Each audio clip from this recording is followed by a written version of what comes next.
তিনি ছিলেন ইংল্যান্ড ক্রিকেটের এক অমূল্য সম্পদ। শক্ত হাতে, দৃঢ় মনোবল আর অবিচল অধ্যাবসায় তিনি হয়ে উঠেছিলেন ক্রিকেট ইতিহাসের কিংবদন্তি গ্রাহাম অ্যালান গুজ। 1953 সালের 23 জুলাই লন্ডনের এসেক্সে জন্ম নেন গ্রাহাম গুজ। শৈশব থেকেই ক্রিকেট ছিল তার নেশা, তার জীবনের ধ্রুবতারা। 1975 সালে অস্ট্রেলিয়ার বিপক্ষে টেস্টে অভিষেক হয় তার। শুরুটা সহজ ছিল না।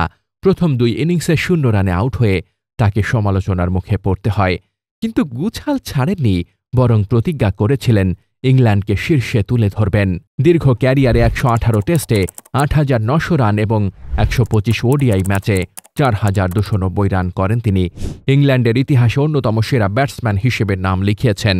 1990 সালে ভারতের বিপক্ষে তার 333 রানের মহাকাব্যিক ইনিংস আজও ক্রিকেট ইতিহাসের এক গৌরবময় অধ্যায়। শুধু গুজ ব্যাটসম্যান নন, তিনি ছিলেন একজন অনুপ্রেরণাদায়ক অধিনায়কও। তার নেতৃত্বে ইংল্যান্ড লড়াই করেছে বিশ্ব সেরাদের সাথে সমানে সমান। ক্রিকেটের বাইরে তিনি একজন নিবেদিতপ্রাণ পরিবারপ্রেমী মানুষ। স্ত্রী ব্রেন্ডা এবং 2 মেয়েকে নিয়ে তার ব্যক্তিগত জীবন সবসময় ছিল ভালোবাসা ও সমর্থনের উৎস। তার জীবনে যেমন সাফল্য এসেছে, তেমনি এসেছে কষ্ট।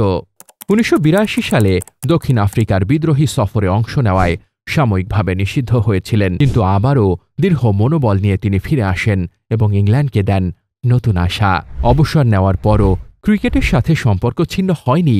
তিনি কোচ হিসেবে নতুন প্রজন্মকে তৈরি করেছেন, বিশেষ করে অ্যালেস্টার কুকের মতো ব্যাটসম্যানদের অনুপ্রেরণা দিয়েছেন। গ্রাহাম গুজ একজন যোদ্ধা, একজন নেতা, একজন কিংবদন্তি। তার গল্প কেবল রান আর রেকর্ডের নয়, এটি অধ্যাবসায়, প্রতিশ্রুতি আর অমর ক্রিকেট প্রেমের গল্প। তিনি চিরকাল থাকবেন ইংল্যান্ড ক্রিকেটের হৃদয়ে। সব খেলার আপডেট পেতে স্পোর্টস টিউবের সাথেই থাকুন।